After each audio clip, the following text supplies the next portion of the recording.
Hi, and welcome to Screens in Focus podcast, where we share and connect as we spotlight our favorite shows and movies. I'm Brooke. I'm Diana. And this is episode 35. Today we'll be discussing The Walking Dead Season 9, episode 11 and 12 with the theme of survival. We'll also talk about other TV shows and movies that we've watched, including This Is Us, Paddleton, The Boy Who Harnessed the Wind, and The Favorite. Before we dive in, Diana, how are you doing today? I'm doing great, Brooke. Awesome. Anything exciting happened this week? I had improv workshop yesterday and I learned some new things. Cool. It was actually really fun. One of the exercises that we had to do was do the worst improv you possibly can do. Oh. And they said, break every rule, just go up there and do it. And so we did. And you know what? They were so hilarious. Really? And it was because we were so focused and so committed to doing the worst job we could. Oh. And really, that's what you need to do. Okay. Just as long as you're committed to something, that's when things become funny. Got it. Or, okay. It works in a scene. Yeah. And so I was trying my darndest to break every rule that I could think of. And it was just... They were all amazing scenes. That's cool. Everybody got up and did. So That's cool. It was fun, yeah. And that's something new that you haven't done? Yes, this Okay. workshop. Well, it's this particular workshop. I Okay. take my ongoing classes, but they bring in different improvisers to come teach workshops just to teach us, from someone else skills. I'd like to learn about that. I'd like to see what that actually, an example of that. Yeah. That would be really cool. You can come to one of my shows. Oh, I would love that. Yay, thank you. How has your week been? It's been cool. I took a day off yesterday from work, and I normally work Saturdays, but I wanted to spend time with the family and just not wake up to an alarm clock and just kind of see what the day was like on a Saturday at home. And it's been a few weeks since I've done that, so we wanted to go to the zoo, but it was raining, of course, and so we decided not to do that. And then we ended up downtown San Jose, and we went to the Tech Museum. Oh, nice. Yeah, I haven't been there in quite a few years. Yeah. But it was awesome. It was, perfect rainy day adventure with the family. And to our surprise, we ended up the Tech Museum, they have the body exhibit. Have you ever heard of that? It's where they have preserved human bodies. Oh, my gosh. Yes. Where they've donated their bodies. Are they going to wake up and become walkers? I don't know. Zombies? I don't know that I would want to be there at night closing the Tech Museum, but it's artistic. So if you go to the Tech Museum's webpage, I'm sure you could see pictures of the exhibit, which I had no idea that was even there. And we were just talking about it over dinner just a few days ago. So it was quite a surprise to see this actually there. And Dominic, he's 9, Gemma is 4. They did not think that those were real bodies at first. And honestly, when we got there, I'm like, oh, wow, that's really cool. Is this because it looks plastic or it looks like a model? But then I realized, wait, I think this is the body exhibit. Yeah. And then there's information, of course. Yeah. But I recommend it. It's really cool to see. Nice. It's amazing what they've done to preserve the bodies and how they display them. Yeah. As if they're, there's one called The Dancer, and they take the body and they transform her into the way she looks like she's dancing. There's a baseball player. He's holding a bat. Okay. And so the way that it looks, it doesn't look like a mummy. Is because they don't have their skin tissue. So it's just muscular Oh, I see. bone. And then you can see the nervous system. There's so much. It's interesting. I mean, it's very cool. The nerves all connecting to the fingertips. It's really cool. Yeah. Yeah. Sounds very bizarre, but neat. So, Brooke, I was thinking about the apocalypse. Yeah. And I think about that all the time. what would you do in a zombie apocalypse? Oh, my. Well, from what I think about, I don't have a garage stocked full of water and food. I look at my pantry and I'm like, oh, what's for dinner? I have to go to the store. So I think that would be really hard. I think I would be one of those people, if I hear about it, it's happening, I'd be looting. I would be going to the store. I would get my supplies. I would hope that we would have a family plan, to make sure we all get here. How long do we wait for you? Do we wait for you at all? Do we leave? Yeah. I do think about that. Dominic, he came to me and we were in the garage and he's going through the toolbox and he's like, Mom, which one of these would be your weapon of choice? And he's looking at like a wrench and, and I'm like, no, I don't think that's it. And there's a perfectly good crowbar in the toolbox. I'm like, duh, that right there. It's like, you can whack with it. You could stab, there's a handle where you could pull it out. I'm thinking about this all the time. I do. And I think about the safety of my family. Yeah. Where would I run and hide in my home? There's a lot to think about. So I do believe that I need to organize our emergency plan for the zombie apocalypse. Yeah, exactly. Oh my gosh. So I was thinking the other day. Yeah. Because we're here in the studio, which is separate from the house. So I was thinking if one of my sons was in here, how would he get to the main living area if the yard was filled with walkers? Oh, I know. And I was thinking, Yeah. It's funny, but while I was in the kitchen, I was looking out and I'm like, oh my gosh, what if he was stuck in there and I'd have to distract them to get them to go a different way and for him to get... I was visualizing this, everyone. Yeah. I was like, oh my gosh, how would I do this? How would we do this? We have to make some noise so we could distract him to come this way, and he'd have to run into the house somehow without getting bit or attacked. Yeah. And I don't know, and then when I was walking my dog, I thought about what if there was a zombie walker going down the street, and then I thought, what if it ran? Because I'm just thinking it walks like it does on The Walking Dead. I thought, what if it ran like in World War Z? Those are so scary. I know. I'm like, oh my God, no. So, and then I wondered, what kind of person would I be on The Walking Dead? Who would you be most like? Right. Who do you think? Well, I was thinking that I would be most like, one person I thought of was Lori. Oh, okay. And because she was very mom mode. Mm-hmm.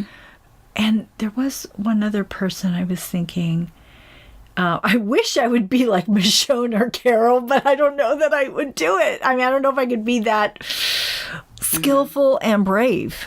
I don't know that I could be more like Carol. I think she went through a dark phase. Yeah, she did. That's why I'm saying that wasn't me. Yeah, I think for me, I could probably be more of like an Andrea or a Michonne, a strong... Well, Andrea, even though she was quite annoying, she seemed like more of a regular person because she really cared about people. She wanted peace for people, but at the same time, she was going to fight.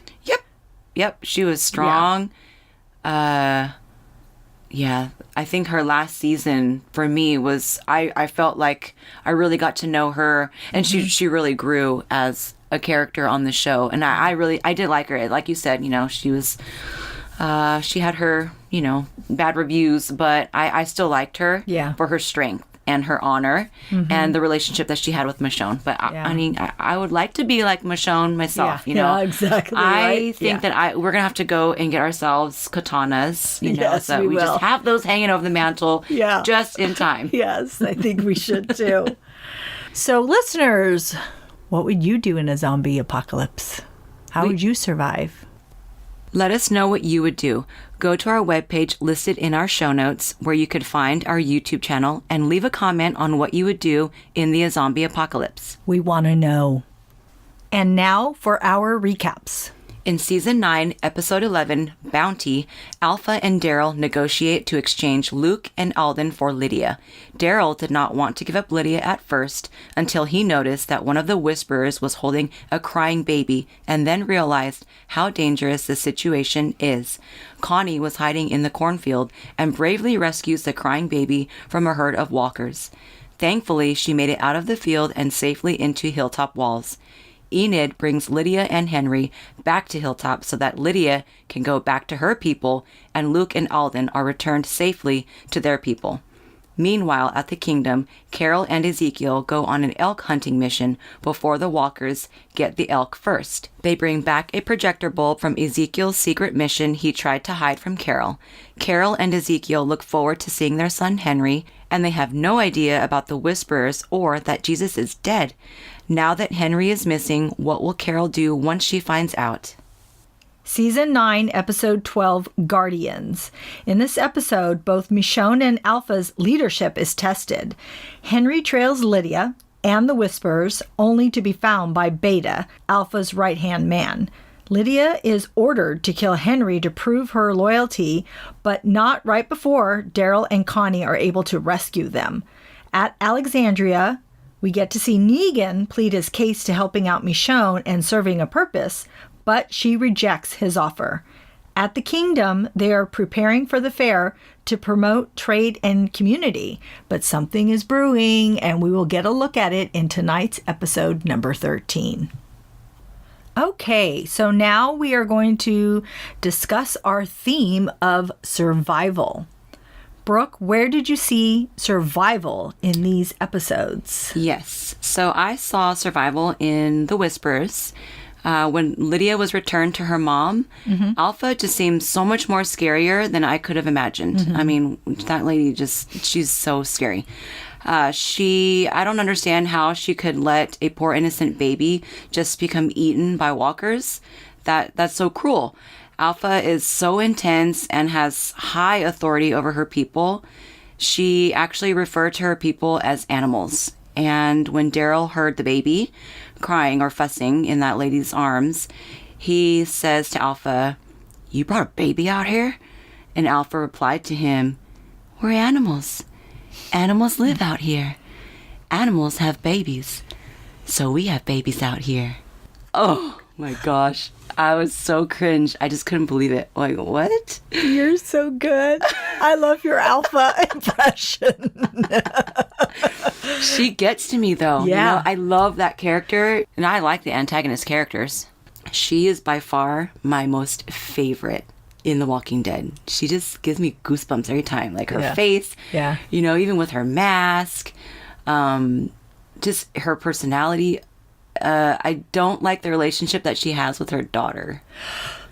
I know. I was going to say, in survival, the theme of survival, what I brought up was Alpha's way of survival and her parenting. Yeah. So, you know, watching or listening to her talk about how she watched Lydia suffocate at age 3 with plastic. Yeah. And after helping her and asking her if she's okay, she slaps her super hard to teach her to never do it again. Yeah. And I'm like, oh my God.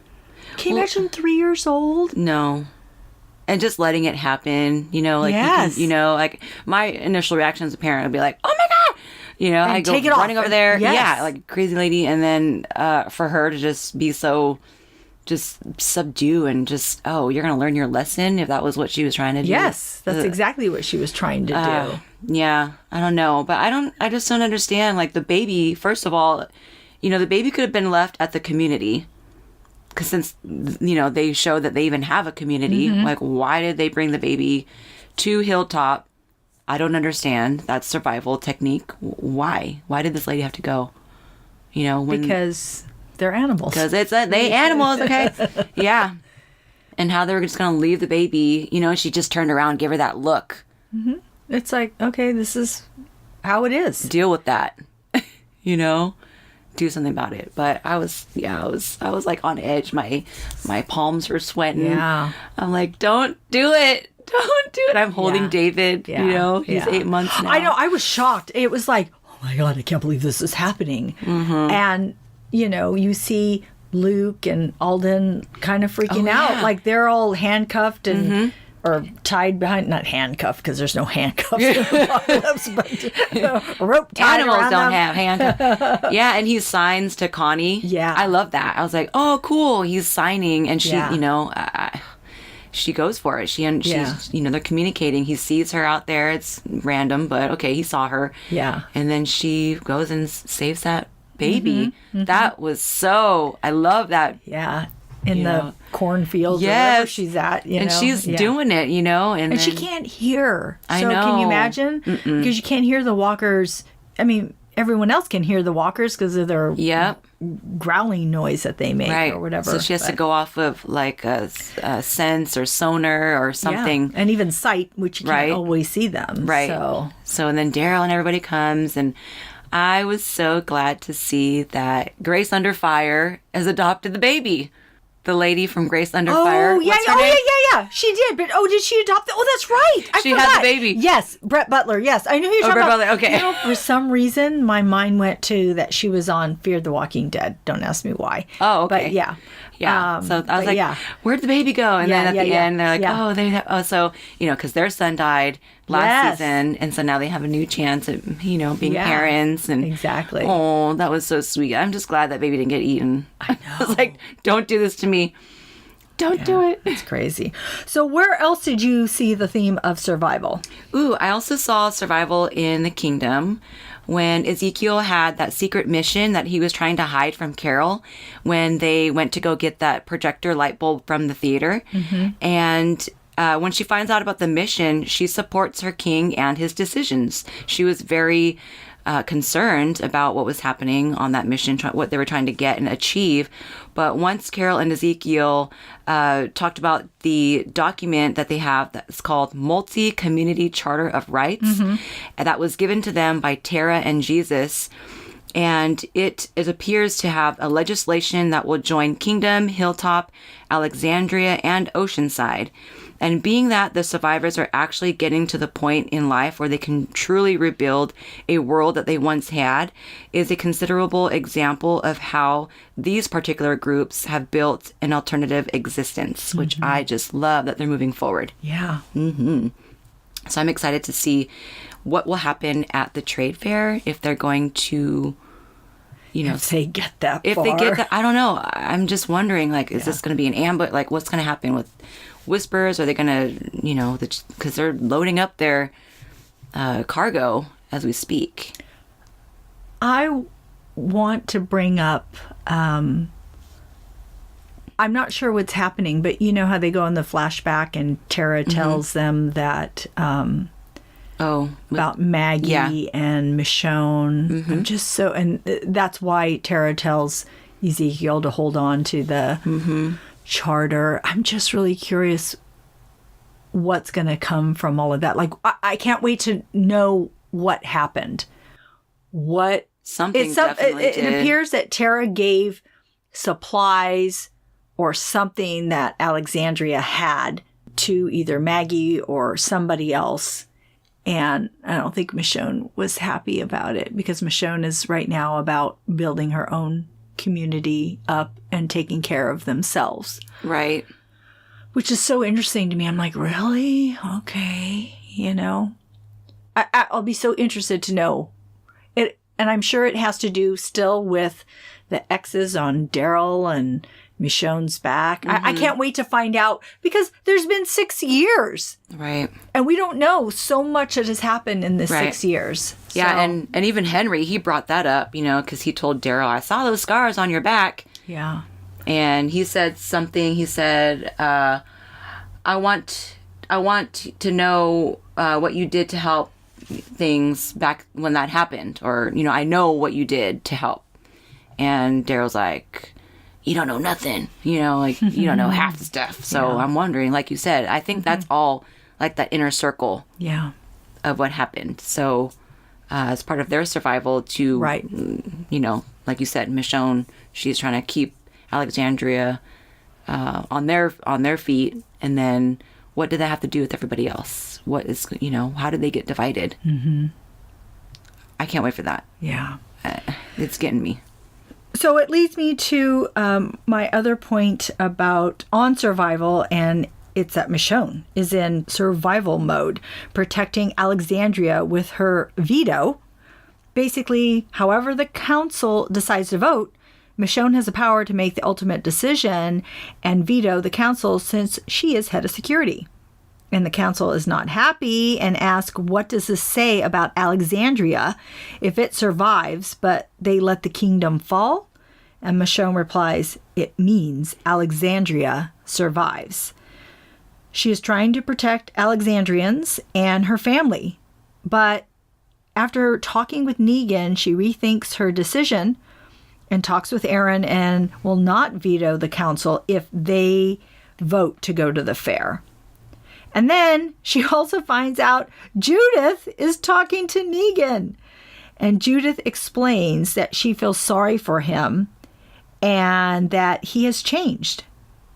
And so Michonne forbids her to see him.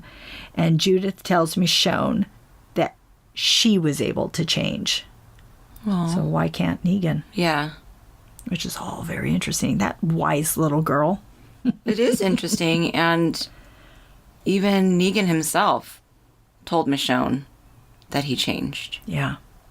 And he's pleading with her in that jail cell. Of course he's going to say that, though, right? So I can see how she's hesitant to... I would be, and I'm glad she is, because if she just said, okay, fine, then that would be unbelievable to me. Yeah, take your time. That she's, Well, maybe she's going to need him. She may need him, and that might be what happens. But, yeah, I mean, I can see how she would be afraid of letting him go because he could easily take power from her, or try to. Mm-hmm. Little by little, and then get people to trust in him, and then he could revert to his old ways. I could see her being afraid of all of that. So, again, I like that she's taken her time. Yeah, I do too. Did you think Negan was manipulative? Right then? Or even before when he was... Before, totally. Yeah. So... Yes, totally. Right now, I'm actually believing him. Mm-hmm. Even though I don't want to. I know. Now I'm starting to get a little mind twisted. Yeah. Like, oh. Yeah, exactly. I like you now. Wait. I know, right? Hold on. That's what I'm saying. I don't want out. You head basher. He even said that too. I could have bashed everybody's heads. Oh my gosh. Okay, Brooke, what other things did you notice in these episodes? That I noticed that Alpha seems to have kept her title as Alpha when she was challenged by her other two whisperers, and she accused them of talking in the forest about maybe taking her title, and so when they challenged her, she did not mess around. She figured it out. She knew exactly who it was, whether it was the boyfriend or the girlfriend. She picked out the girlfriend, and don't mess with her because she will cut your head off. And when she stands behind you, you better watch your back. I know, right? Oh my gosh. That was awesome. I really thought that those special effects were pretty good. That head looked just like her if it was on her body still. So I don't know what technology they're doing to make it look so real. I thought they did a great job. They did. Yeah. And then I also saw that Jerry and Nebula, his wife, they have 3 kids now and a baby. It's just, it's so sweet. Yeah. I love Jerry. He's such a lovable character, and I just want to give him a big hug, And I feel like he's brought sensitivity and humor into the show, and I'm adhere to that. 2 things I want to bring up about Jerry one was on The Talking Dead. Mm-hmm. He was talking about having the 3 kids and how that was because he feels safe at the kingdom right now to bring in children. Right. And Chris Hardwick was saying, because you feel like there's hope and there's a future, which I thought was so cool, right? Because that's what you end up doing. You're rebuilding. The other thing was the music. Oh, yeah. I found the songs because... Oh, was that what you were referring to? The music? That particular song? That funky music? Okay. Yeah. So that song by Eddie Harris, It's All Right. And that's like his theme song now, I think. And it was so funny watching all of them with their heads, bobbing along. Yes. So it was very cool. That was cute. What other things did you notice? When Henry talks to Daryl about what happened at Alexandria, I know what you did to help when things went bad there. And Daryl responds, no, you don't. And so I just really like I was saying before, I really want to understand more about what happened between those colonies. Yeah. And I look forward to hearing more. Diana, what did you notice in the episodes? So this quadruple relationship and the baby. Oh, yeah. Father Gabriel took it better than I thought, and so did Eugene. I mean, I had no idea how they were going to react to each other. And, but it was so funny seeing Eugene compile this chart. I just thought it was hilarious and also so heartwarming. He loves Rosita. And even though he is last on the list, he wants her to be happy. So he tells Father Gabriel that he would be a damn fool to let her go. Rosita is the best thing that has happened to him. And he says, ultimately it is Rosita's decision, but reminds him that she loves him. He says, put your hang-ups on the back burner. If you love each other, stop wasting time. That is all we have in the end. And Father Gabriel says, time or love? And Eugene says, both. I just wasn't sure I was going to come together, and I was happy that is how it did come together. He was so cute when he had the charts about, like, the pros and the cons and like just weighing everything out about how he should go about this and giving him the advice that he needed. That was really sweet. I think I saw somewhere they had blown up the chart and it said on there teaching him or her sports. I mean, it had really, Yeah, he was saying that it was hard not to laugh because of what it actually said on there. It was so cute. So it was just, it was very cute. I also really wanted just to bring up this Daryl Connie duo, and I did not see it coming, but I do like it. Yeah. So, do you think there's chemistry? Yeah. Yeah. I mean, right now they're just friendly toward each other, but I just. It's funny how it just clicked, right? They just worked together. Yeah. I mean, I just saw when she said, "Oh, can I go with you?" and he said, "Yes." I don't know. I just saw it working. I just feel like they're a good combo. Yes? Well, yeah, he let her come along because she showed him the paper. Like, why do you want to go? Yeah. When they were looking for Henry, and then she's like, "Oh, there was a struggle." She wrote on the paper. And then he was like, he said something out loud, and she's like, she touched him, she tapped him, and then she's like, I read lips. He was like, oh yeah, there was a struggle. Like, he repeated exactly what she wrote down. That's pretty cute. Yeah, I mean, who's to say? I mean, people are speculating. Oh my goodness, and now it's going to be a love thing. And whether it is or it isn't, it's good. Whether they're friends is good. Whether there's a relationship, I think it'll be good. It'll be new. Yes. We want him to eventually be with Carol. Yes, we do. But right now, she's with Ezekiel. So let Daryl have some time here. Let him have somebody in his life. So I just think it's great, I'd like to see him with, I don't know. If he. But people are saying, no, wait for Carol. Nah. It's got to be Carol. That ship has sailed. They are like brother and sister at this point, I feel. And I think it'd be really cute, if he... Plus, he's so feral. He's been out there. I know. Right. I know. I still love him, though. I still love me some Daryl. And then the last thing I want to bring up is that symbol. And who are the highwaymen? That's what they're called? Highwaymen? Highwaymen. Oh, man. They're not the Whisper? Oh, my gosh. Yeah. So there's a new threat, which I find so exciting. I'm like, yes. I mean, I don't want there to be all these threats, but... it's a surprise because you're thinking, oh, they're just dealing with just the Whisperers. But now there is also another threat, which I think is the show and the story and everything. It just needs it. I love when there's a surprise, and I feel like it's a surprise. So I feel like it's going to be a surprise also because Michonne said that they didn't want to be a part of the fair because the roads are so messed up on your way there. So, like, who is their nearest help if they need help? And if they're going to be gathering there. Yeah. I don't know. Or maybe Michonne or Alexandria, they're going to run into the highwaymen or what? Because they're on their way. I need a map. I don't know where everybody is in regards to each other. You know what? We should get a map. We need to know how to get our way around. Yes. to visit all the communities. Yes. Hey, Diana. Yeah. Why do you love The Walking Dead? I love that they bring up Rick Grimes because I'm still missing him.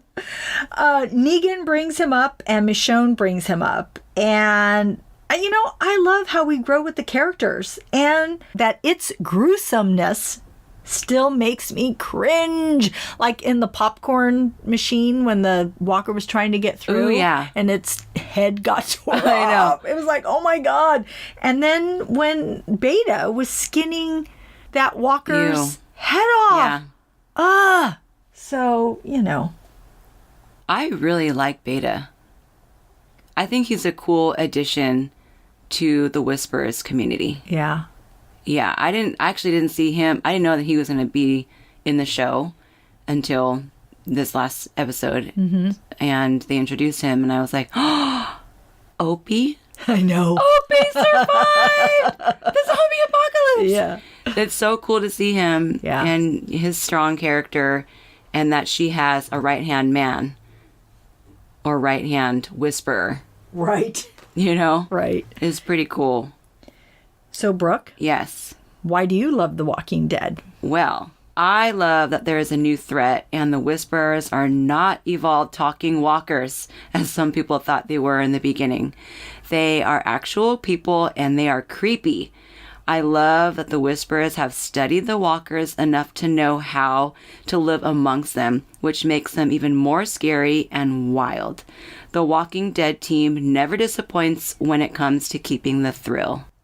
Okay, so we are at our segment, and the award goes to. So, Brooke, what is your favorite quote, character, or moment? Well, my favorite character, as you know, is Alpha. I am so into her character right now. She is just downright evil, and I am actually loving this season so much because of her. What about you, Diana? My favorite character right now is Judith. Again, although she was hardly in the episodes, I love the parts she was in. I love the exchange with Michonne. Michonne, people don't change. Not really. Judith, you did. Michonne, go to your room. Little girl. So motherly. It's like, I don't know what to say, so just go to your room. Oh my gosh. I love it. Okay, so we are at our segment of what are you currently watching? So, Brooke, what are you currently watching? Well, the TV shows that I've seen recently are, in my opinion, quite a little bit disturbing. And the reason why I say that is because they're two documentaries that are pretty similar to each other, but they just have a different story. And so one of them is called Lorena, and that is a documentary on Lorena Bobbitt and what happened back in the 90s, where she was basically an abused wife, and she decided that one evening she was going to go ahead and cut her husband's man part off and throw it outside her moving car. Yes, I remember that. Oh my gosh. I had no idea. I didn't understand why that happened, but watching that documentary really explained a lot. So would I recommend that? Yes. Watch it. It's on Amazon Prime. I think it is definitely... I thought you meant what I recommend. Shopping your... Oh, that I don't recommend. Correction. Whoever heard that wrong, don't do it. I recommend do not do it. She recommends watching the movie. It. Watch the movie. Oh, God, It was sorry. 4 parts. So I think it was pretty good to understand if you don't already know about the entire story. Because I had no idea what it was about or why she did that. The other one that I'm watching is called Surviving R. Kelly. That was a 6-part documentary. It's on Lifetime. Do I recommend watching it? I don't know how much you can stomach. Because I stopped watching it. After 4 episodes, I was done. He's making headlines right now. Yeah, for sure. Yeah. Yeah. And I just had to see what people were talking about. I've had recommendations to watch it, but do I recommend it? No. Unless you want to know a little bit or how much, you can control how much you want to watch. because, Right. it's just per episode. And I stopped at episode 4. I'm done. So disturbing. And I just, I can't do it anymore. But at least I know what happened with their stories, and who knows what the outcome will be, because currently he's facing some heavy charges. As far as movies go, I watched Sorry to Bother You, The Boy Who Harnessed the Wind by Chiwetel Ejiofor, and that was amazingly beautiful. That story was incredible. And then I also watched The Favorite, and that was really cool. I was very happy to see that. So I still want to watch that. yeah, I recommend that one for Yeah. sure. It was very good. Okay. The Boy Who Harnessed the Wind, what is that about? That one's about a village in Africa, and their community is farmland, which is, it seems almost impossible to farm in that community or that area. And they were facing a drought, and there was so many political things going on to prevent them from getting the resources that they need. So this 13-year-old boy, he decided that he wanted to go to school and learn about electricity and try to help the drought with the farmland. Oh, yeah, okay. it's good. Yeah. 13 years old. Yeah. You gotta check it out. That's on Netflix. Okay. So Diana, what are you currently watching? I have so many reality shows that I watch, but we won't get into those. Besides that, on TV, I'm watching This Is Us, of course, and you said you just started watching that. I just started it. Totally fell in love. Yes, Yeah. it's so easy to fall in love, and it's so good. So Yeah. anybody that is not watching This Is Us, watch This Is Us. It's just so good. It's about 3 siblings and their parents, and it's flashback into the 70s, 80s. Yeah, late 70s. Yeah, when the parents have the kids, and it's just about family. Yeah. And the struggles you have, and even though you may get mad at your family, they're still there to support you. There's Yes. a lot of love there. And Yeah. it does have some humor in it too, and it's just really a great show. So Check that out, especially after watching Surviving R. Kelly, because you need something positive yes. after that. Oh. Yeah. And I also watch Ride with Norman Reedus, and the reason I just wanted to bring it up was because Stephen Yeun was on there, who was Glenn on The Walking Dead, but they were reunited in the show. And what it is he takes different people for a ride, and they end up in another city or state or country. And this one with Stephen was here in the Bay Area, which I loved seeing. I had seen views on the show that I had never seen. I'm thinking, gosh, I live here. How do I not see this? Yeah. It made me want to branch out and view our beautiful area here that we have. So watch that episode at least. It was fun to watch. And then he also has a show with Melissa McBride where they go to Scotland and they find out about, they trace back her Her ancestry? yes, and it's actually emotional for her. And it's awesome that he was able to share it. And I just love it because you know how close they are on the show. Their characters are. I feel like they're really friends like that in real life. And now That's he cool. shared something with her and was with her on something very important that's close to her heart. So it's kind of like they have these connections, which I think is so awesome. That's cool. Well, and Stephen Yeun, he was in Sorry to Bother You. Yes, which I saw too. Yeah. And that's a strange movie. And critically, it got good reviews. Yeah. But it's very strange. And it's not for everyone. No. It's very odd.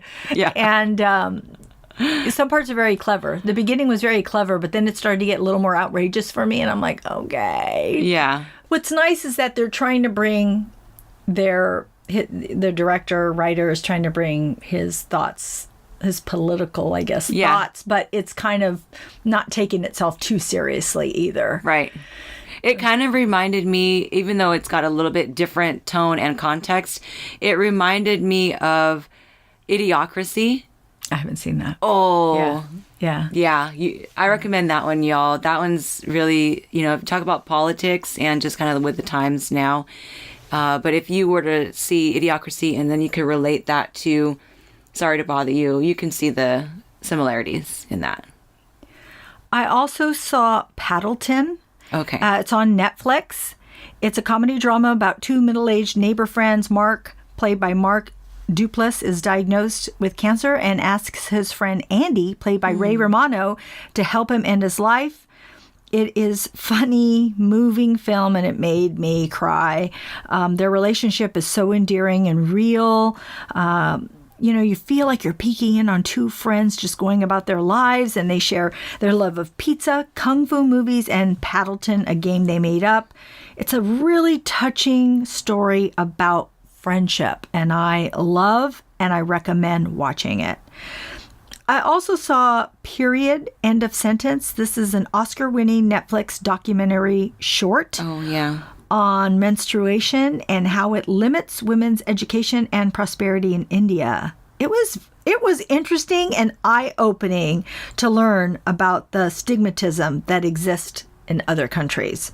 So it's really good to I recommend that. It's short. It's like 26 minutes. Oh, okay. And then just last night, I saw Boy Erased, a biographical film based on Garrett Conley's 2016 memoir of the same name. It's about a young man played by Lucas Hedges being outed as gay, and his parents send him to a Christian gay conversion therapy program. It's really tough to watch, but I love that his mother stands up for him and apologizes to him for letting him down. His mother was played by Nicole Kidman, and his father was played by Russell Crowe, and there's really good performances in this film. Okay. Oh, I look forward to checking those out. Yeah, I love true stories, so yeah, it's a good one. Thanks, Diana. That's our show.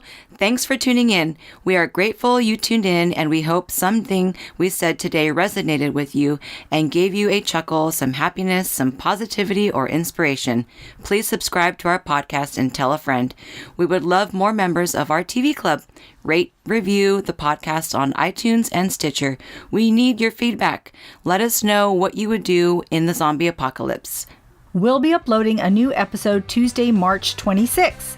Next show will be on The Walking Dead, Season 9, Episodes 13 and 14. You can find our blog listed in our show notes. See you next time. Bye. Bye.